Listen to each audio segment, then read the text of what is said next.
Atuk nama siapa? Ibrahim. Ibrahim. Atuk sakit apa? Macam mana? Sakit macam-macam. Tak apa, lepas gunting mana tu sihat, kita tak tahu kan. So, kita bagi stun.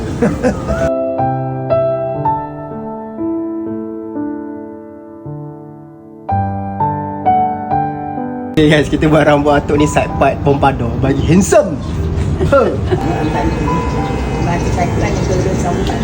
Muka atuk ni macam owner KFC. Itu eh?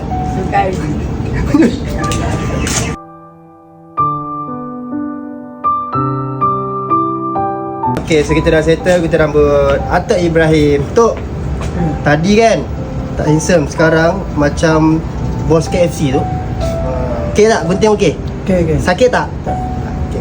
So kalau siapa-siapa yang sakit tak boleh keluar rumah nak gunting rambut, boleh PM kat bawah, okey? Apa-apa pun terus makan. Nanti nak raya gunting lagi, kita dapat hadiah daripada nenek dengan atuk.